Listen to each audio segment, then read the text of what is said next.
Bonjour à tous. Aujourd'hui, nous allons entamer le deuxième module intitulé Footprinting et reconnaissance. Il faut savoir que le footprinting est la première phase d'une attaque informatique. Il fait référence au processus de collecte d'informations sur un réseau cible et son environnement et permet donc d'identifier le niveau de risque associé aux informations accessibles par le public.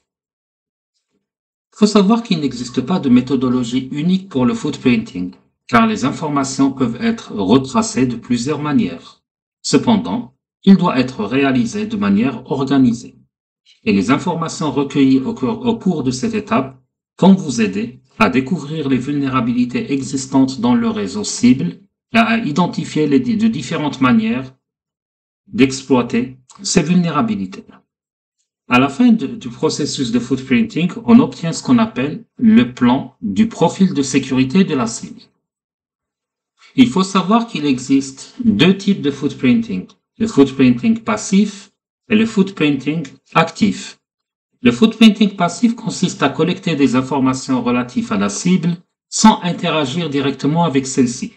Ceci est principalement utile lorsque les activités de collecte d'informations ne doivent pas être détectées par la cible. La réalisation de cette empreinte passive est techniquement difficile, car vous ne pouvez collecter les informations archivées ou stockées sur la cible directement, mais vous devez passer par des moteurs de recherche, des sites de réseaux sociaux, etc. Généralement, il y a plusieurs techniques pour le footprinting passif qu'on verra tout au long de ce cours. On citera à titre d'exemple l'usage des moteurs de recherche, la recherche des noms de domaine de premier niveau, ce qu'on appelle les TLD, etc. Le footprinting actif, par contre, impliquera, lui, la collecte d'informations sur la cible directement. Donc, la cible aura la possibilité de détecter votre processus de collecte d'informations qui est en cours de réalisation. Donc, le footprinting actif va nécessiter plus de préparation que le footprinting passif, car il pourra laisser des traces susceptibles d'alerter l'organisation cible. De même que le footprinting passif, le footprinting actif va utiliser plusieurs techniques. On citera notamment l'extraction de métadonnées sur les documents et les fichiers publiés, la récolte des listes de diffusion, ou bien l'analyse de traceroutes. Par contre, quelles sont réellement les données qu'on va récolter lorsqu'on va faire du footprinting? D'abord, il y a les données qui sont relatives à l'organisation. Ce sont des informations propres à l'organisation et qui peuvent être disponibles sur son site web. De plus, on peut interroger les noms de domaine de la cible sur les bases de données Whois et obtenir des informations très importantes. Ces informations qu'on peut avoir en général concernant l'organisation porteront sur le détail des employés, notamment leurs noms, leurs adresses de contact, leur désignation et surtout leur expérience professionnelle, leurs adresses et numéros de téléphone portable, les détails sur les succursales et leurs emplacements, les partenaires de l'organisation, les liens web vers d'autres sites de l'entreprise, les contextes de l'organisation, les technologies web, tout ce qui est articles de presse ou communiqués de presse et documents connexes, les documents juridiques liés à l'organisation, les brevets et marques liées à l'organisation. Les attaquants peuvent aussi accéder aux informations organisationnelles et utiliser ces informations pour identifier le personnel clé afin de lancer des attaques de type social engineering. On a aussi des informations relatives au réseau qu'on pourra éventuellement récolter, toujours à base des données Whois ou bien à partir des traces de routing ou d'autres techniques.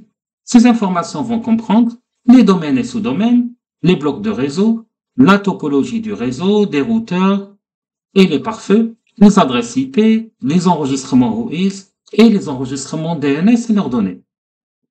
Aussi, on a la possibilité de récolter des informations système, telles que des informations relatives aux OS, aux serveurs web et leur localisation, et aux serveurs d'email accessibles au public.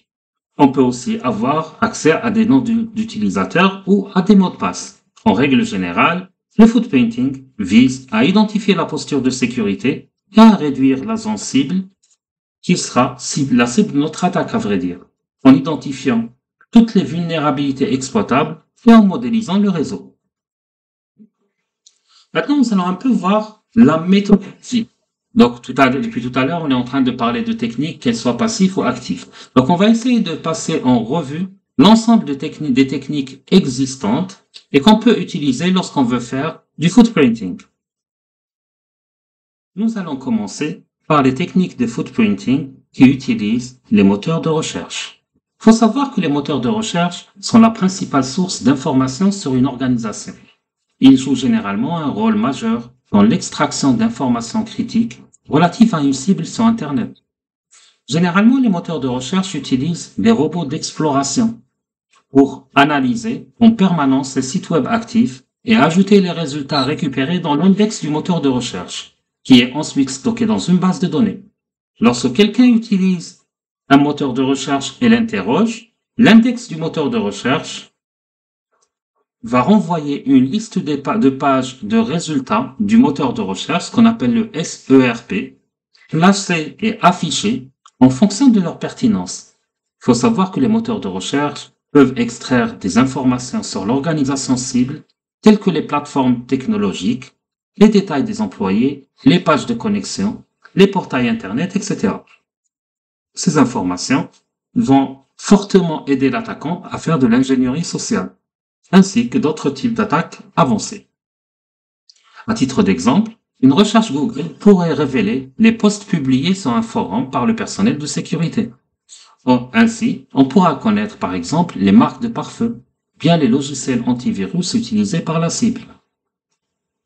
Parmi les moteurs de recherche qu'on va trouver sur Internet, on peut citer Google, Bing, Yahoo, AOL, Baidu, ou bien DuckDuckGo. Il faut savoir que les attaquants vont utiliser un certain nombre d'opérateurs de recherche avancés pour essayer de créer des requêtes complexes et personnalisables, ce qui leur permettra de filtrer et de trier les résultats concernant la cible. Les moteurs de recherche sont également utilisés pour trouver d'autres sources d'informations accessibles par le public. Par exemple, on peut demander à un moteur de recherche de nous donner le meilleur portail d'emploi.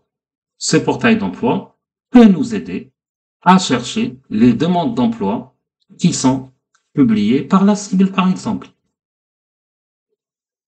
Maintenant, on peut faire aussi du footprinting en utilisant les techniques avancées de Google Hacking. Le Google Hacking fait référence à l'utilisation d'opérateurs de recherche Google avancés pour créer des requêtes de recherche complexes afin d'extraire des informations sensibles ou cachées. Il faut savoir que les informations obtenues vont être utilisées par les attaquants pour trouver une cible vulnérable. Cette technique va permettre à un attaquant de trouver, par exemple, des sites web vulnérables grâce au Google Hacking Database, ce qu'on appelle le GHDB. Aussi, nous avons beaucoup de commandes utilisées par ces opérateurs Google. Par exemple, c'est ensuite la commande FileType qui va permettre de trouver tous les résultats qui portent sur l'extension demandée.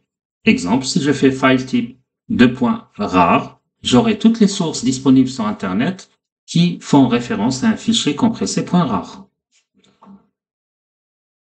Il faut savoir que l'attaquant va utiliser ces opérateurs pour localiser des chaînes de caractères spécifiques dans les résultats de ses recherches. Ainsi, non seulement il pourra détecter les sites web et les serveurs web vulnérables à l'exploitation, mais il pourra aussi localiser les informations privées et sensibles se trouvant sur ce site web, ou bien des informations propres à des personnes telles que des numéros de carte de crédit, ou bien des numéros de sécurité sociale ou des mots de passe.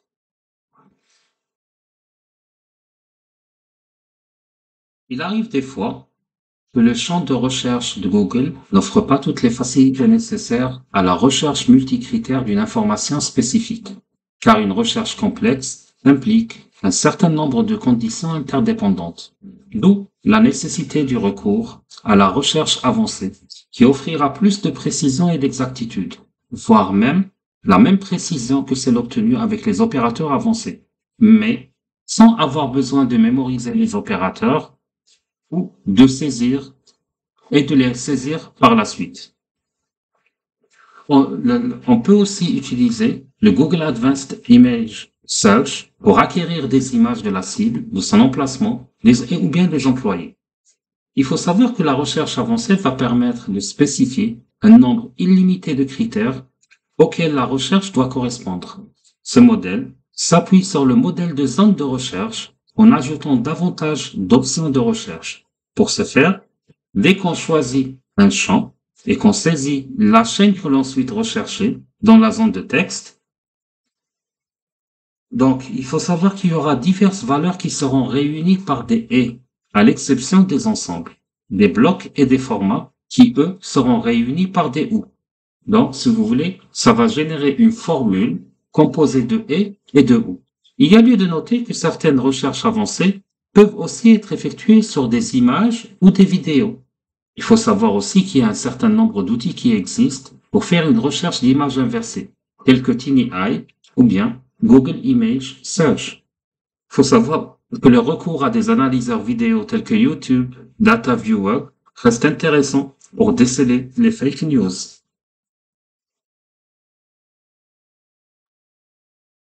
Il faut savoir aussi qu'il existe ce qu'on appelle des métamoteurs de recherche, qui sont un type différent de moteurs de recherche qui vont utiliser d'autres moteurs de recherche.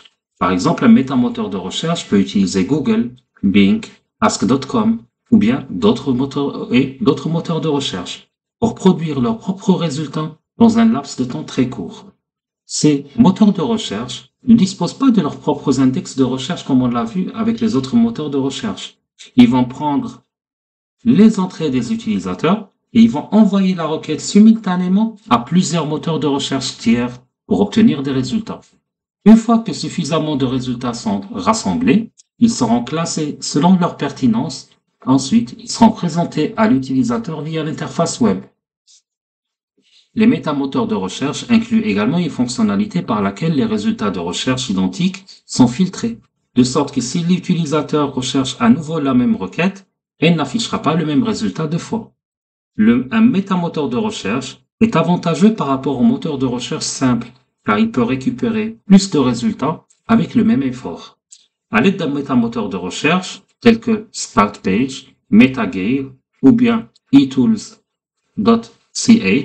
les attaquants peuvent envoyer simultanément plusieurs requêtes de recherche, plusieurs moteurs de recherche et collecter des informations substantiellement détaillées, telles que les informations provenant des sites d'achat, par exemple Amazon ou eBay, des images et des vidéos, des blogs, de l'actualité et des articles provenant de différentes sources. De plus, il faut savoir que les métamoteurs de recherche assurent également la confidentialité de l'utilisateur du moteur de recherche en masquant l'adresse IP de l'utilisateur. Il faut savoir que beaucoup d'organisations ont recours à des moteurs FTP pour sauvegarder leurs données et leurs fichiers. La plupart de ces moteurs sont très mal sécurisés, voire pas du tout. C'est pour cela que le recours à des clients FTP tels que Napalm FTP Indexer ou d'autres peuvent nous permettre à un attaquant d'accéder à des données sensibles. Il y a aussi ce qu'on appelle les moteurs de recherche IoT, pour Internet of Things, qui vont explorer Internet à la recherche d'appareils IoT accessibles au public. Donc un attaquant peut ainsi prendre le contrôle d'un système de contrôle et d'acquisition de données, ce qu'on appelle SCADA, du système de contrôle de trafic ou bien d'appareils électroménagers connectés à Internet et non protégés. Beaucoup de ces appareils ne sont pas sécurisés, c'est-à-dire qu'ils utilisent des informations d'identification par défaut, parce que l'utilisateur lambda ne va pas trop se casser la tête à changer les mots de passe par défaut, qui peuvent être facilement exploités par les attaquants à l'aide de ces moteurs de recherche. On peut citer parmi ces moteurs le plus connu, qui est Shodan, bien Censys, bien Thinkful. Donc les attaquants pourront obtenir beaucoup d'informations à partir de ces moteurs, notamment l'emplacement géographique, l'adresse IP, le nom de l'hôte, les ports ouverts de l'appareil cible, voire même accéder à l'appareil et le piloter à distance. Alors, toujours parmi les techniques de footprinting, il y a le fait de trouver les domaines et les sous-domaines de premier niveau d'une entreprise. Il faut savoir que les domaines de premier niveau, ce qu'on appelle les TLD, et les sous-domaines d'une entreprise peuvent fournir une grande quantité d'informations utiles à un attaquant. D'abord, il faut savoir qu'un site web public est conçu pour montrer la présence d'une organisation sur Internet. Il est disponible et il est en accès public et généralement gratuit. Il est conçu pour attirer les clients et les partenaires. Et donc, il va contenir des informations telles que l'historique de l'organisation, les services, les produits, ainsi que les coordonnées de l'entreprise, voire de certains cadres de l'entreprise. L'URL externe de l'organisation cible peut être localisée grâce à un moteur de recherche, par exemple Google ou Bing. L'accès au sous-domaine, par contre, lui, il va être restreint. Dans de nombreuses organisations, les administrateurs de sites web créent des sous-domaines pour tester les nouvelles technologies avant de les déployer sur le site web principal. Généralement, ces sous-domaines sont en phase de test et ne sont pas vraiment sécurisés. Ils sont donc plus vulnérables à diverses exploitations. Ces sous-domaines fourniront des informations sur les différents départements et unités commerciales de l'organisation. L'identification de ces sous-domaines pourra révéler des informations critiques concernant la cible, telles que le code source du site web ou bien les documents du serveur web. Et donc, les restrictions d'accès peuvent être appliquées en fonction de l'adresse IP, du domaine ou bien du sous-domaine ou du nom de l'utilisateur de son mot de passe. Donc, un attaquant qui connaît l'URL externe d'une entreprise peut souvent découvrir les sous-domaines par essai, bien par erreur. Ce sont deux techniques pour la découverte des sous-domaines. Ou bien, en utilisant un service tel que Netcraft, il est également possible d'utiliser l'opérateur de recherche avancé Google Identifier, pour pouvoir identifier tous les sous-domaines de la cible. Par exemple, on peut utiliser un Google Doc, site, usthb.dz, in URL, www. Donc, on a aussi l'outil Netcraft qui va fournir différents services de sécurité, notamment la recherche de sous-domaines par essai et erreur. Il est aussi possible d'utiliser un script, par exemple Sublister, pour énumérer les sous-domaines d'un site web en utilisant l'OSINT. Maintenant, on peut toujours aussi trouver l'emplacement géographique de la cible, chose qui est vraiment importante pour quelqu'un qui fait du footprinting. Pourquoi? Parce que cet emplacement géographique joue un rôle essentiel dans le processus d'attaque, car il va permettre à l'attaquant d'acquérir des informations telles que les points d'accès Wi-Fi publics qui sont autour de la cible. Il peut tenter de faire du dumpster diving, il peut essayer de faire de la surveillance pour faire de l'ingénierie sociale et d'autres attaques non techniques, afin de récupérer un maximum d'informations. Une fois que les attaquants ont identifié l'emplacement de la cible, ils peuvent aussi utiliser n'importe quel outil disponible sur Internet pour obtenir des images satellitaires détaillées de l'emplacement, pour identifier les différents points d'accès. Là, vous allez pouvoir utiliser Google Earth, ou bien Google Maps, ou bien OpenStreetView, donc c'est pas les outils qui manquent. Et là, il peut utiliser ces informations pour planifier des attaques physiques sur l'organisation. Toujours dans le cadre du footprinting, on peut faire de la recherche de personnes sur les réseaux sociaux ou bien sur les services de recherche. Il faut savoir qu'on peut chercher une personne en particulier dans un réseau social. C'est vraiment très simple, car les réseaux sociaux ont été conçus à la base pour faciliter la création de relations sociales entre les personnes. Donc, ces sites web fonctionnent avec des informations que l'utilisateur lui-même va fournir. Et c'est lui qui va les entretenir dans son profil.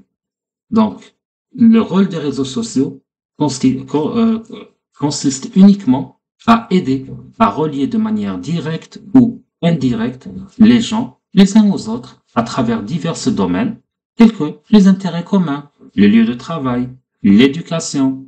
Donc, ces sites vont permettre aux utilisateurs de mettre à jour leurs informations en temps réel. Ces informations peuvent concerner les événements à venir, les événements en cours, les annonces, des invitations récentes, leur situation familiale, professionnelle. Donc, c'est une infinité de données qui est disponible gratuitement. Donc, il faut savoir aussi que les réseaux sociaux permettent aux visiteurs de chercher des personnes sans s'inscrire sur le site. Beaucoup de réseaux le font. Cela facilite la recherche et contribue à l'anonymisation de l'attaquant. Donc, un utilisateur peut chercher une personne en utilisant son nom, son adresse mail ou bien son adresse postale. Certains sites permettent aux utilisateurs de vérifier si un compte est actif ou non, ce qui va nous fournir alors une information sur le statut de la personne recherchée.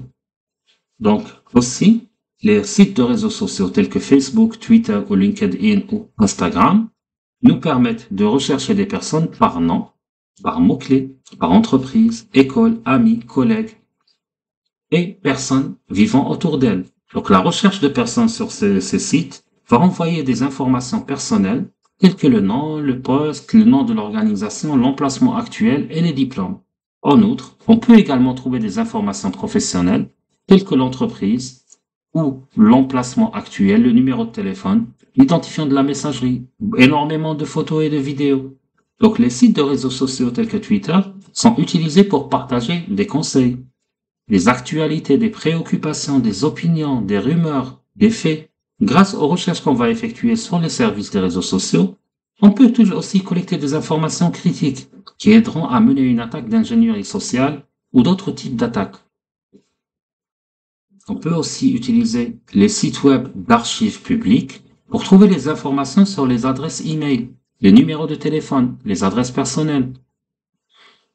Il faut savoir que de nombreuses personnes utilisent les services de recherche de personnes en ligne pour trouver des informations sur d'autres personnes.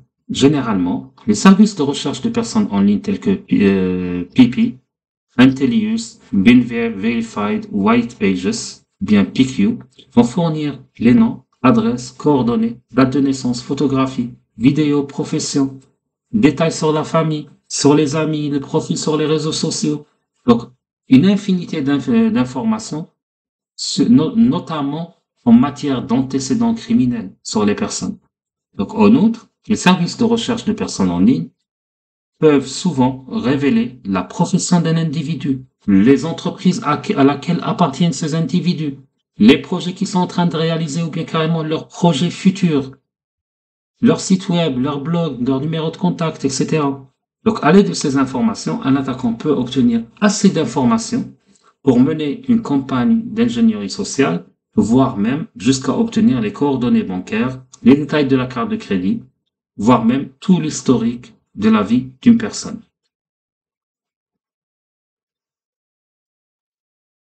On va essayer de voir un peu le cas de LinkedIn. Il faut savoir que LinkedIn est un réseau social pour les professionnels. Enfin, censé être pour les professionnels, il connecte les ressources humaines du monde pour favoriser une meilleure productivité. Donc le site va contenir des informations personnelles telles que le nom, le poste, le nom de l'organisation, l'emplacement actuel, les diplômes, etc. Donc les informations recueillies sur LinkedIn aideront un attaquant à réaliser de l'ingénierie sociale ou d'autres types d'attaques. Donc les attaquants peuvent utiliser par exemple l'outil Harvester pour collecter des informations sur LinkedIn en fonction du nom de l'organisation cible. Il faut savoir que Harvester est un outil qui a été conçu pour être utilisé dès les premières étapes d'un test d'intrusion. Il est utilisé pour la collecte de renseignements open source et aide à déterminer le paysage des menaces externes d'une entreprise sur Internet. Donc un attaquant utilisera forcément cet outil pour effectuer une énumération sur les sites de réseaux sociaux, LinkedIn, afin de trouver les employés de l'entreprise cible, ainsi que leur titre et leur poste. On peut aussi faire une collecte d'adresses mail, qui est liée à l'organisation cible. Ceci va constituer un vecteur d'attaque important lors des phases ultérieures de notre attaque. Il faut savoir qu'un attaquant peut utiliser des outils automatisés, tels que toujours Harvester ou bien Email Spider, pour collecter des adresses mail des employés accessibles au public.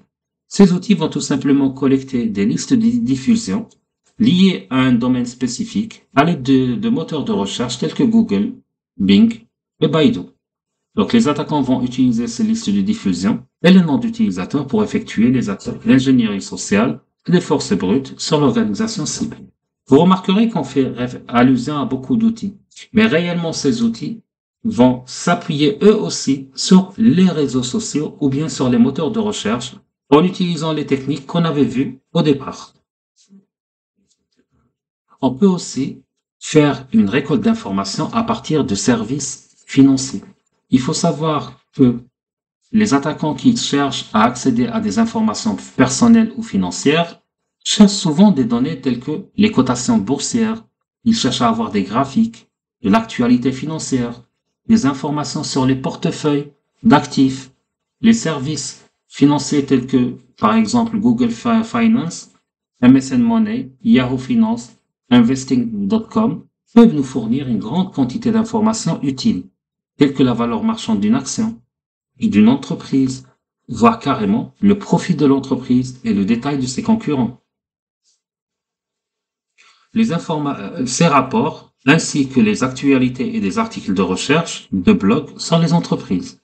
Il faut savoir que les informations fournies varient d'un service à l'autre. Les sociétés financières s'appuient sur ces services web pour effectuer des transactions et accorder aux utilisateurs l'accès à leurs comptes. Les attaquants peuvent obtenir des informations sensibles et privées concernant ces entreprises en utilisant des logiciels malveillants ou bien en exploitant des défauts de conception de logiciels ou en brisant les mécanismes d'authentification ou carrément en inondant les services et en effectuant des attaques par force brute ou bien des attaques par phishing.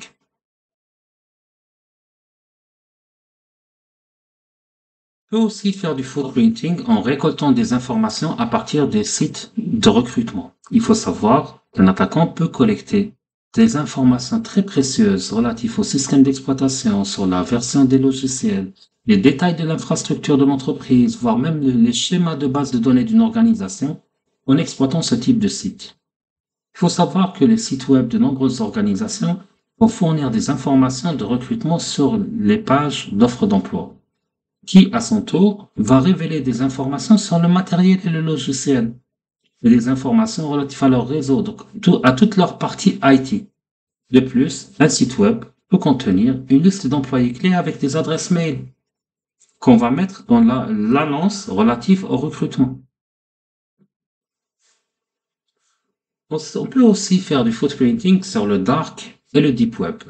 Alors, il faut savoir que le web de surface, donc le web qu'on utilise généralement, représente environ 4% du contenu global d'Internet. Il faut savoir que c'est la couche externe ou bien superficielle du cyberespace qui va permettre à l'utilisateur de trouver des pages web et du contenu à l'aide d'un navigateur web classique. Les moteurs de recherche utilisent des robots d'exploration, ce qu'on appelle des crawlers. Ils sont des robots programmés pour accéder et télécharger les sites web accessibles par les navigateurs tels que Google, Mozilla, Firefox ou bien Opera. Le Deep Web, par contre, il représente 96% d'Internet. C'est une couche composée de pages web et de contenus cachés et non indexés.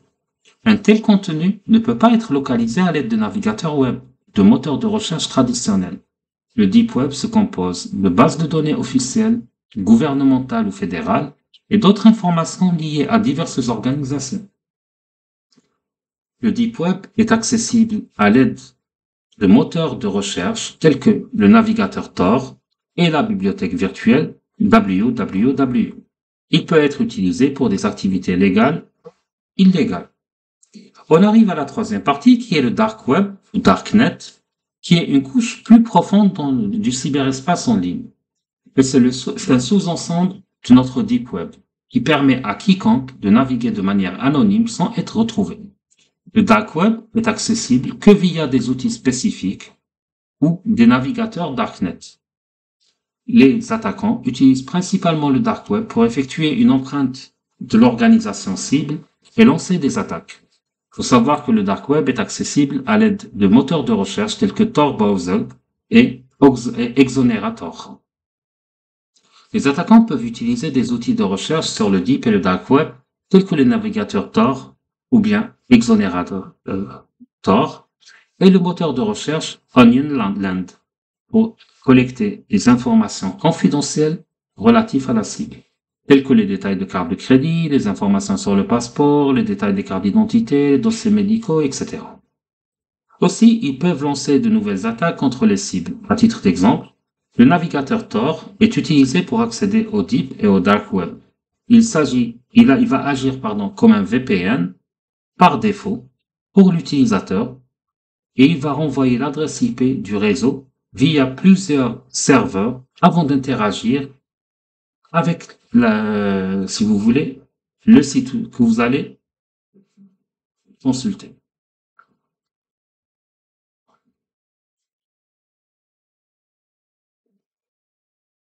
Alors, Toujours dans le cas de notre footprinting, il est intéressant d'identifier l'OS. Donc, un attaquant, qu'est-ce qu'il va faire? Il va utiliser plusieurs outils en ligne, tels que Netcraft, Shodan ou Censys, pour essayer de détecter le système d'exploitation utilisé par l'organisation cible. Ces outils vont effectuer des recherches sur Internet afin de détecter les appareils connectés, tels que les routeurs, les serveurs et les appareils IoT appartenant à l'organisation cible. À l'aide de ces outils, notre attaquant va obtenir des informations telles que la ville, le pays, la latitude, longitude, le nom d'hôte, le système d'exploitation et l'adresse IP de l'organisation cible. Ces informations vont aider en outre les attaquants à identifier des vulnérabilités potentielles et à trouver des exploits efficaces pour effectuer diverses attaques sur la cible. Alors, si on va essayer de s'intéresser maintenant au footprinting de la voie IP des VPN via Shodan. Comme on l'avait dit tout à l'heure, Shodan est un moteur de recherche qui va permettre aux attaquants d'effectuer un relevé de footprinting à différents niveaux. Il est utilisé pour détecter des appareils et des réseaux qui présentent des vulnérabilités. Donc une recherche dans Shodan, par exemple, pour l'empreinte VoIP et VPN peut fournir divers résultats qui vont nous aider à collecter des informations liées au VPN et au réseau voix IP, tel que vous le voyez dans les captures d'écran qui apparaissent devant vous.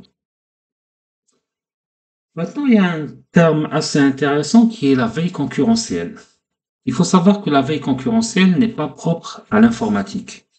C'est pas quelque chose que font uniquement les informaticiens. C'est quelque chose qui est fait dans tout le monde économique et industriel. Il faut savoir que la collecte de veille concurrentielle est un processus qui permet l'identification, la collecte, l'analyse, la vérification et l'utilisation d'informations relatives à des concurrents à partir de sources telles qu'Internet. Cette veille signifie tout simplement le fait de comprendre et de connaître les autres entreprises pour essayer d'être aussi compétitif que possible. Il va s'agir d'une pratique non ingérente, ça veut dire qu'on ne va pas, si vous voulez, rentrer dans leur système, d'une pratique subtile par rapport au vol direct de propriété intellectuelle,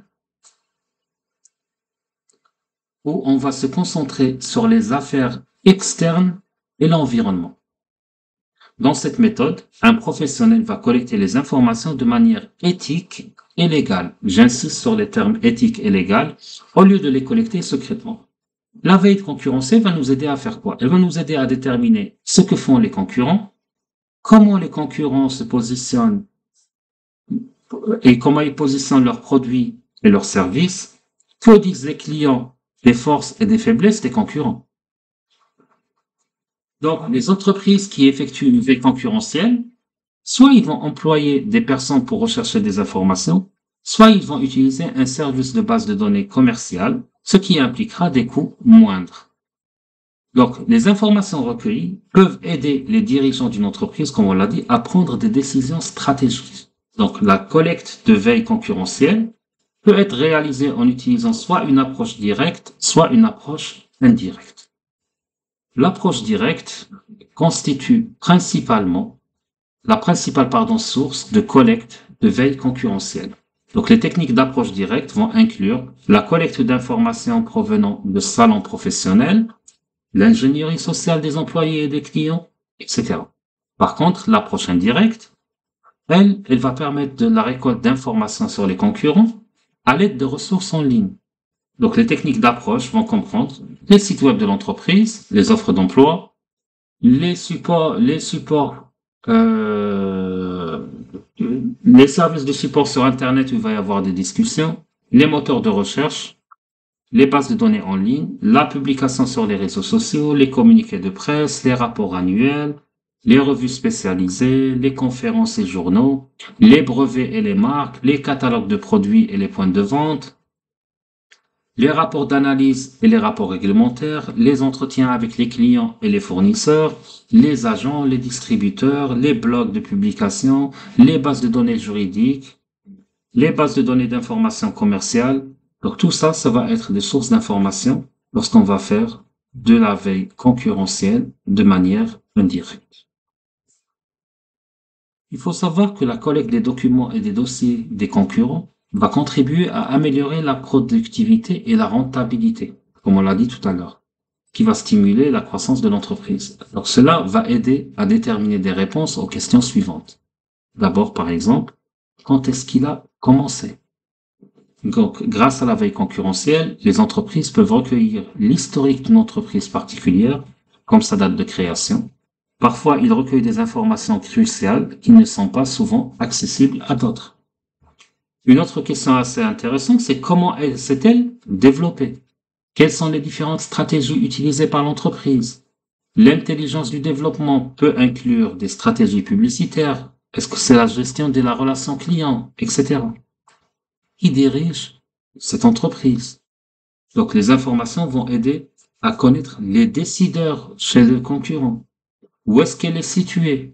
Donc là, on cherche à avoir des informations relatives aux différentes succursales et à leurs opérations. Pour cela, plusieurs outils existent tels que Edgar et BusinessWire. Maintenant, on peut se poser d'autres questions dans la veille concurrentielle. Par exemple, quels sont les projets de l'entreprise? Les sites de ressources d'information qui aident les attaquants à obtenir les plans commerciaux d'une entreprise vont comprendre MarketWatch et Euromonitor. Toujours en matière de veille concurrentielle, on peut se poser une troisième question. Que disent les avis des experts par rapport à cette entreprise? Donc, il y a des sites qui nous aident à avoir cette réponse. Par exemple, SEMrush ou bien SimilarWeb. Il y a plein d'autres techniques de food painting via les sites, via les services web. Alors, on va pas pouvoir tout citer, mais on va essayer de citer la majorité ou bien les plus importants. Donc, on a d'abord la collecte d'informations à l'aide de sites web de profiling d'entreprise. Alors, là, il s'agit de trouver des informations utiles sur les sites web d'entreprise. Donc, c'est une étape nécessaire dans la phase de collecte d'informations. Donc, ces sites de profil d'entreprise vont contenir des informations commerciales sur les entreprises situées dans une région particulière avec leurs coordonnées, qui peuvent être consultées par n'importe qui. Donc, les attaquants vont utiliser les sites de profiling d'entreprise tels que Open Corporate, Crunchbase ou autres pour recueillir des informations importantes sur les organisations cibles, telles que leur emplacement, leurs adresses, leurs coordonnées, etc. Donc, il faut savoir que la surveillance via des sites d'alerte existe aussi. Donc, c'est une autre manière de récolter des informations. Donc, les alertes, ça va être des alertes que vous allez programmer par vous-même par rapport à des contenus spécifiques. Donc, l'alerte peut être fournie par mail, par SMS ou autre. Et vous avez plusieurs services qui vous permettront de faire ça. Par exemple, les Twitter Alerts ou bien les Google Alerts. On peut aussi le faire à travers les outils qui permettent le suivi de la réputation en ligne. Donc, il faut savoir que la gestion de la réputation en ligne, qu'on appelle ORM, Online Reputation Management, est un processus de surveillance des affichages. Ça veut dire quoi? Ça veut dire que lorsque quelqu'un cherche la réputation de votre entreprise sur Internet, vous allez avoir l'ORM prendra les mesures pour minimiser les résultats de recherche ou bien les avis négatifs. Donc le processus va contribuer tout simplement à améliorer la réputation de la marque. Donc les entreprises, généralement, ils essayent de suivre les commentaires du public qui leur sont fournis à l'aide de ces outils, donc à l'aide d'outils qu'on appelle ORM. Puis ils vont prendre des mesures pour améliorer leur crédibilité et conserver la confiance de leurs clients pour une gestion positive de leur réputation. Donc les organisations essaient souvent d'être plus transparentes sur Internet. Cette transparence pourra aider l'attaquant à collecter de véritables informations sur l'organisation cible. Et parmi si vous voulez, les objectifs pour l'entreprise, ce n'est pas proprement dit la transparence, mais c'est beaucoup plus le fait d'avoir tous les échos négatifs afin de les corriger et de les améliorer, donc de gagner plus d'argent. Donc un attaquant va utiliser ces outils pour faire quoi? D'abord pour suivre la réputation d'une entreprise, recueillir des informations par rapport à son classement chez les moteurs de recherche, recevoir des notifications par email lorsqu'une entreprise est mentionnée en ligne, suivre les conversations relatives à une entreprise et obtenir des nouvelles sociales sur l'organisation cible. Il y a aussi la possibilité d'obtenir des informations diverses et variées via les groupes, les forums, les blogs, les Usenet et les newsgroups. Alors, depuis tout à l'heure, on parle d'ingénierie sociale, mais c'est quoi réellement l'ingénierie sociale? On avait vu que le food printing peut se faire via des sites, via des réseaux sociaux. Ça peut sembler être la même chose que l'ingénierie sociale. Seulement, il faut savoir qu'il existe une différence entre les deux méthodes.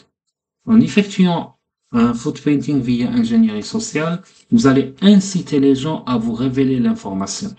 Par contre, quand vous la faites via les réseaux sociaux, vous allez vous contenter de récupérer l'information disponible de manière publique.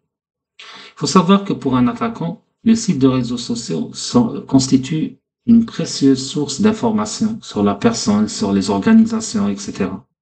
Donc, on peut collecter uniquement les informations publiées par ces individus. Par contre, pour le faire, je dois créer un faux compte, un faux profil, et je dois utiliser des techniques d'ingénierie sociale pour inciter la victime à me révéler à moi davantage d'informations qu'elle n'a pas publiées sur son site. Par exemple, je peux envoyer une demande d'amitié à la personne à partir d'un faux compte. Si la victime accepte, là je peux accéder même à des pages restreintes ou bien aux personnes qui la connaissent et discuter avec elle pour l'inciter à me fournir d'autres informations en utilisant certaines techniques qu'on verra dans le module spécifique à l'ingénierie sociale. Il faut savoir que l'avantage avec ces réseaux sociaux, c'est que c'est la personne qui maintient son profil. Et c'est elle qui va fournir des informations de base sur elle-même. Donc, un profil va contenir un certain nombre d'informations qu'on a déjà vues, telles que le nom, le prénom, les coordonnées, les informations, etc.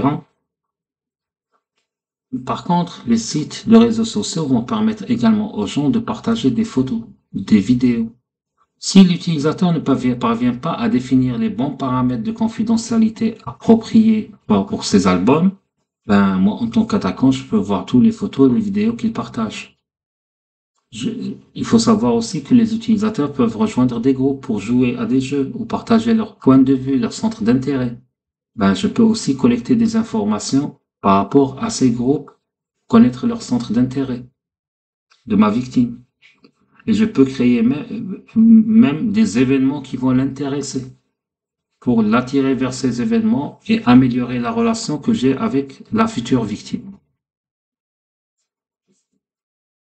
Il faut savoir qu'il y a plusieurs services et ressources en ligne qui permettent de recueillir les informations sur la cible à partir d'un ou de plusieurs médias sociaux. Donc ces services vont me permettre en tant qu'attaquant de découvrir la plupart des contenus partagés sur les sites de réseaux sociaux en utilisant par exemple des hashtags, des mots-clés, ou bien de suivre des comptes et des URL sur divers sites de réseaux sociaux. Ces informations vont m'aider à effectuer des opérations de phishing, d'ingénierie sociale et d'autres types d'attaques. Pour cela, je peux utiliser BuzzSumo, Google Trends, Ubersuggest ou autres pour localiser des informations sur les sites de réseaux sociaux.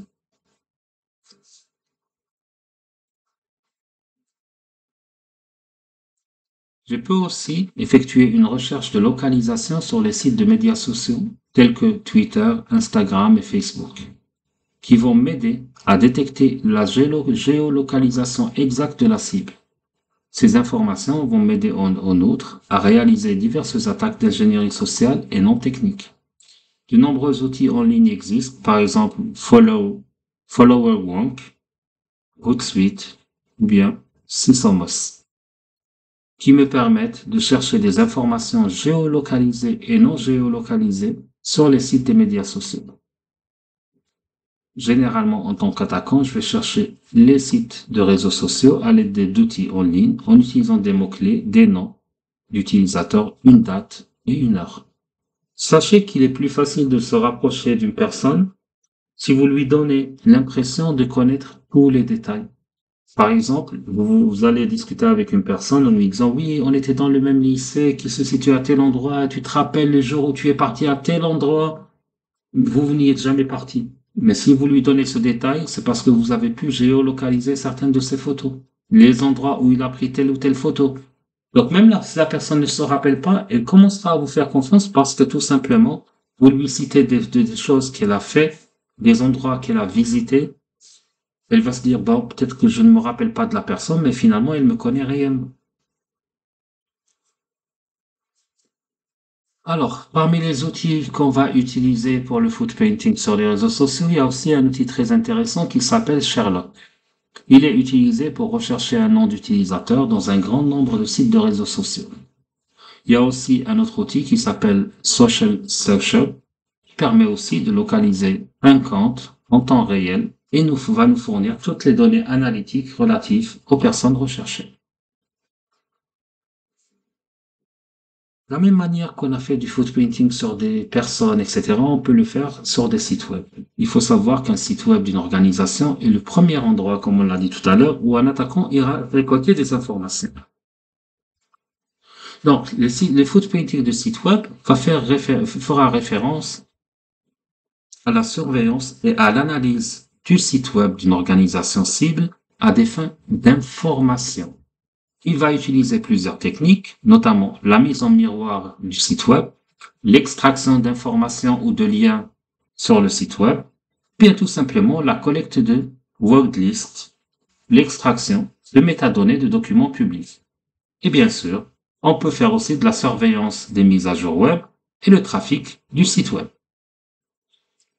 Donc, ceci va me permettre d'avoir une carte détaillée de la structure et de l'architecture du site web sans déclencher l'IDS ni éveiller les soupçons d'un administrateur système. Je vais utiliser des outils d'empreinte sophistiqués, bien des outils de base fournis par mon système d'exploitation, tel que Telnet ou un simple navigateur. À titre d'exemple, l'outil Netcraft peut collecter les informations sur le site web, telles que son adresse IP, le nom enregistré, l'adresse du propriétaire. Cependant, l'outil ne peut pas fournir tous ces détails pour chaque site. Dans de tels cas, l'attaquant doit parcourir le site web cible.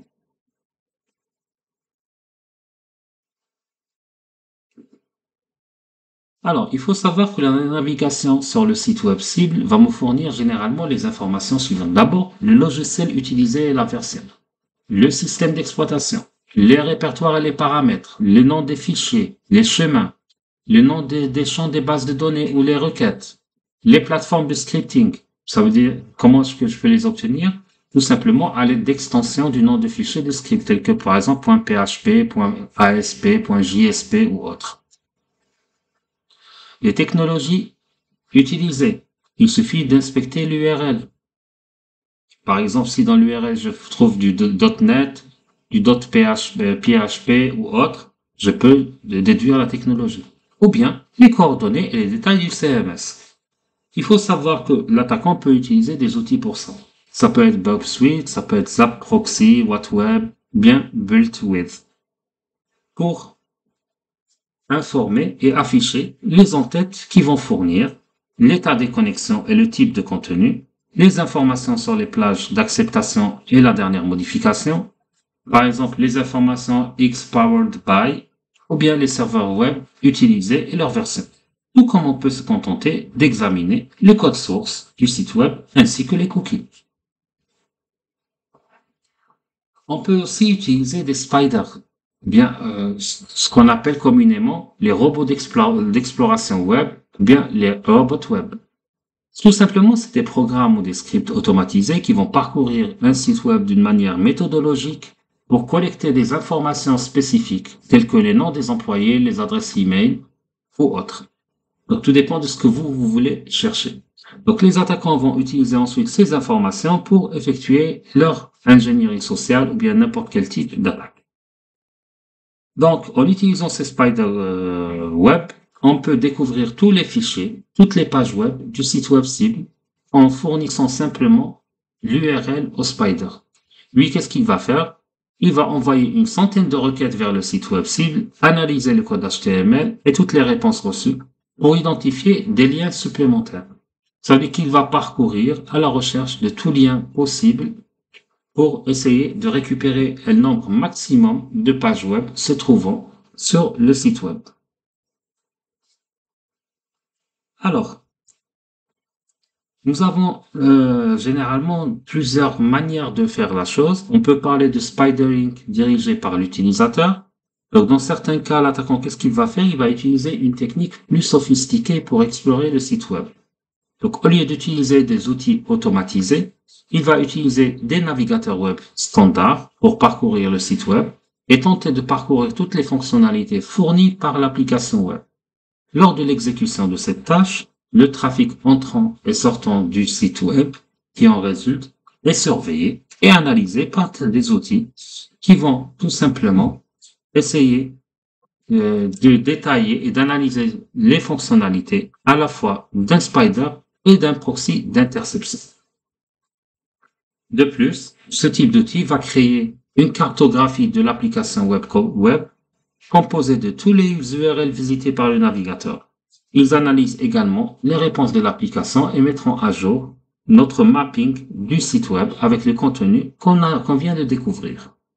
Les attaquants vont utiliser, par exemple pour ça, Web Scarab ou bien Bug Suite pour faire ces tâches.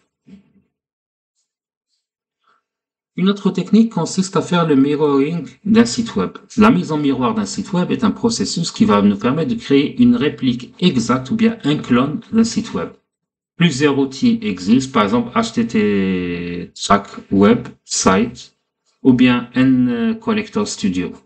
Alors ces outils, qu'est-ce qu'ils vont faire? Ils vont tout simplement télécharger la totalité du site web dans un répertoire en local, y compris les images, les vidéos, donc tout ce qu'il y a dans le site web. Donc la mise en miroir, elle présente trois avantages. D'abord, c'est utile pour faire de la navigation hors site. Donc on ne va pas détecter que vous passez beaucoup de temps sur le site, etc. Il va nous permettre aux attaquants de passer plus longtemps à visualiser et à analyser le site web à la recherche de vulnérabilités en utilisant des outils en local. Et il va aider à trouver et à analyser la structure des répertoires et d'autres informations précieuses à l'aide de la copie qu'il a en local.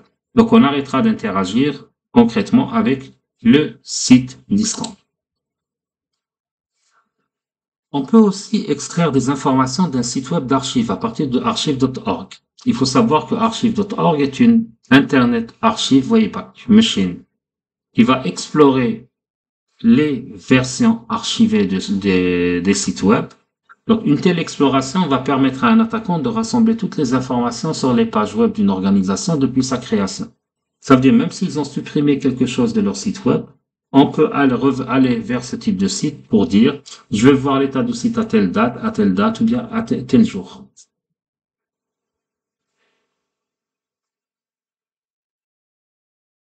On peut aussi faire une extraction des liens d'un site web. Donc l'extraction des liens vers des sites web est une partie très importante du footprinting d'un site web, dans laquelle l'attaquant va analyser un site web cible pour déterminer les liens internes et externes. Donc le dump des liens obtenus peut révéler des connexions importantes et extraire les URL d'autres sources telles que les fichiers JavaScript, les fichiers CSS. Donc ces informations vont aider les attaquants à identifier les vulnérabilités du site web cible et à trouver des moyens d'exploiter l'application web. Donc l'attaquant pourra utiliser divers outils ou services en ligne tels que Octoparse, Netpeak, Spider ou bien Link Extractor pour extraire des images liées, des scripts, des iframes, des URL, etc. À l'aide de ces outils, un attaquant pourra également extraire des backlinks vers un site web cible qui peut fournir des informations importantes et utiles sur la cible pour effectuer une exploitation ultérieure.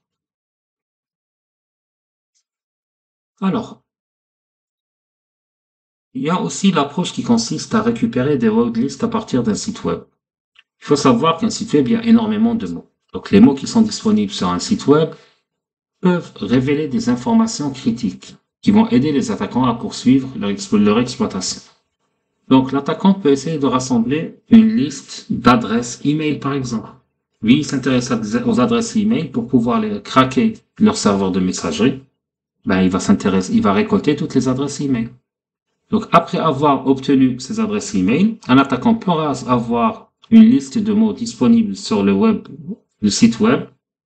Ces informations vont l'aider à effectuer une attaque, par exemple, par brute force.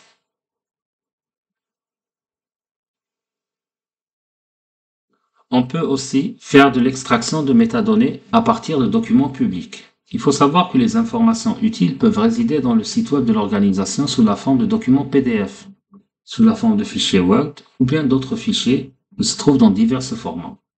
Donc, l'attaquant peut extraire les données utiles, notamment les métadonnées et les informations cachées de ces documents. Donc, les données vont contenir principalement des informations cachées qui peuvent être analysées pour extraire des informations telles que le titre de la page, la description, les mots-clés, la date et l'heure de création, ainsi que les noms d'utilisateurs et adresses email des employés de l'organisation cible. Les outils d'extraction de métadonnées tels que MetaGoofil ou bien ExifTool peuvent être utilisés.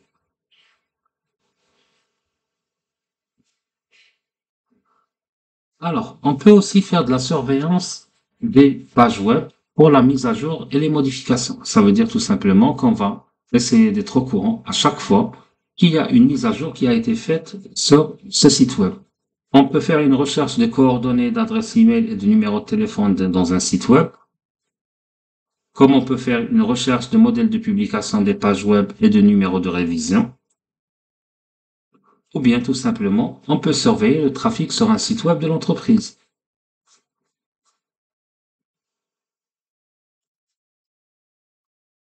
On peut aussi faire ce qu'on appelle le suivi des communications par courrier électronique. Donc l'attaquant peut utiliser des outils de tracking de mail et extraire les informations suivantes, à savoir l'adresse IP du système du destinataire, sa géolocalisation, l'email reçu et lu, est-ce qu'il a été reçu et lu, la détection de proxy, est-ce que ça passe par des proxys, est-ce que l'email a été transféré à qui, etc. Ainsi que d'autres champs tels que vous le voyez dans la figure qui est là. Et généralement, on récupère ces informations à partir de l'entête des mails. Voilà aussi la possibilité d'utiliser les moteurs de recherche Whois, Lookup. Donc, il faut savoir qu'un nom de domaine est géré de manière hiérarchique et généralement les registrars de noms de domaine sont en nombre de 5 au niveau des 5 régions du monde. Par exemple, Afrinique pour l'Afrique, APNIC, vous avez l'APNIC, vous avez le RIP NCC, l'ACNIC et la RIP.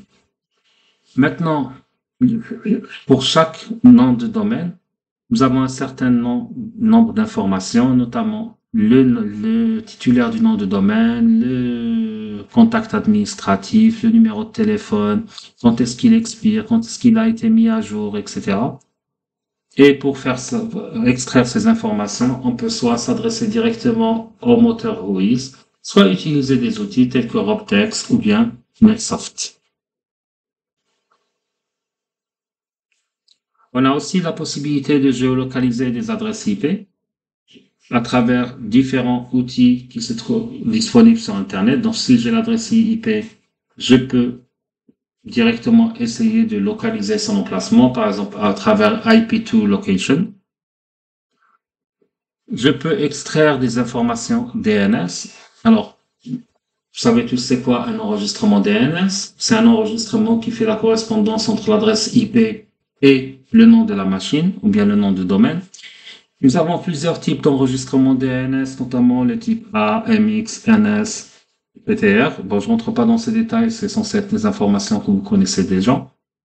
Donc, le but pour nous, c'est d'accéder au serveur DNS pour essayer d'avoir un maximum d'informations sur les enregistrements DNS. Donc le nom des zones DNS, le nom des serveurs, le nom des clients qui sont derrière le serveur, etc. On peut faire aussi un reverse DNS lookup. Donc l'attaquant, qu'est-ce qu'il va faire? Il va tout simplement sur une plage adresse faire son reverse pour tenter de localiser les enregistrements DNS du type PTR, pointer. Il peut utiliser DNS Recon. Donc l'attaquant peut ainsi trouver d'autres domaines qui partagent le même serveur web et en utilisant des outils de reverse.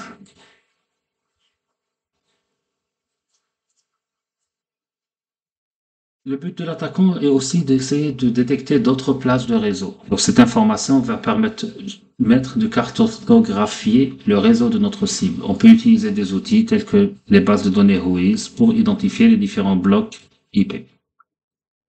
On peut faire du traceroute. Donc cette information aussi nous aide énormément à cartographier le réseau de la cible en nous montrant combien de sauts a été effectué pour atteindre la destination. Donc ça nous donne déjà une idée sur le nombre d'équipements qu'on va traverser, voire même sur la nature des équipements qu'on a traversés. Par exemple, à ce niveau-là, vous voyez que de chez l'utilisateur, pour atteindre sa cible, il doit traverser un certain nombre d'équipements.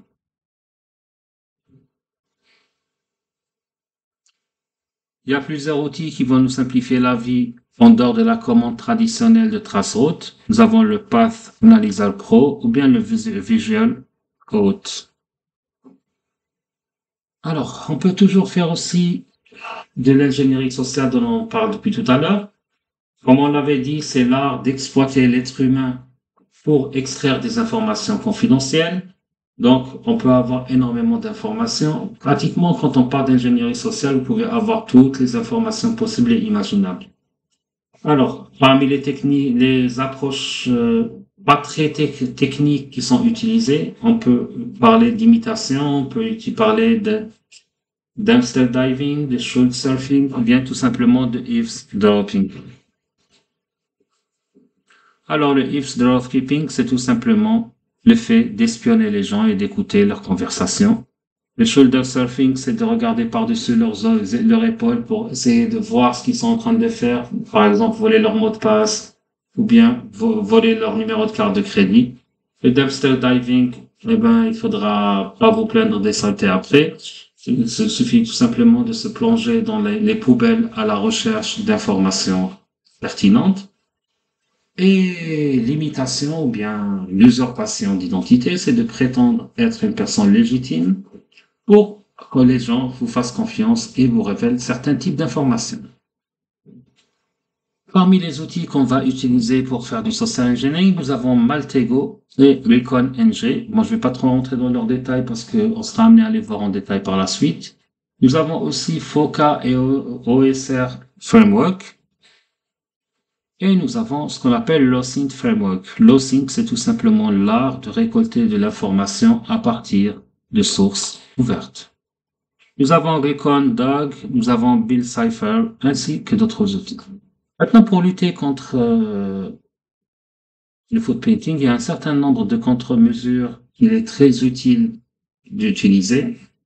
Par exemple, dire aux employés de restreindre l'accès aux réseaux sociaux à partir du réseau de l'entreprise, le fait de configurer vos serveurs web afin qu'ils fuitent un minimum d'informations, éduquer les employés au fait d'utiliser des pseudonymes et non pas leur vrai nom sur les blogs, les groupes et les forums, de ne jamais révéler des informations critiques, que ce soit dans les rapports, dans les catalogues ou bien devant la presse, de limiter la quantité d'informations qui est publiée sur le site web ou sur Internet, d'utiliser des techniques de footprinting pour découvrir et supprimer toute information sensible qui est disponible de manière publique, tout simplement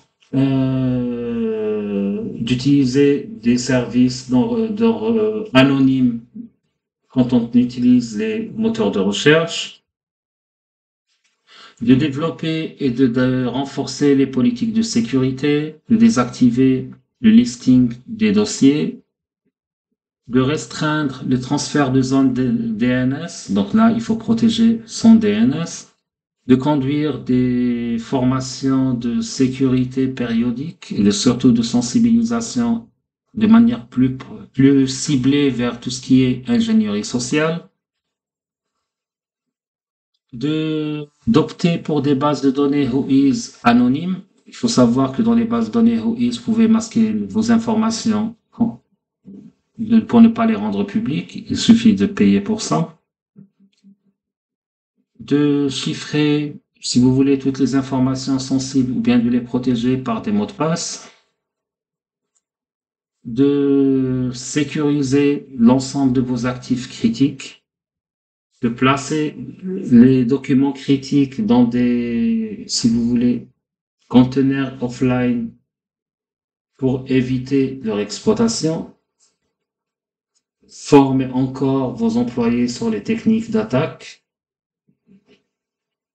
Sanitariser, si vous voulez, l'ensemble de vos registres et éviter qu'il y ait un contact direct, détaillé sur les informations de votre entreprise. Désactiver toutes les fonctionnalités de géotagging sur les caméras pour éviter qu'il y ait des informations géolocalisées de toutes vos photos. Désactiver tout accès à la géolocalisation sur tous les devices mobiles quand ceci n'est pas nécessaire. Et surtout, assurez-vous que l'information critique n'est pas visible à partir d'endroits publics.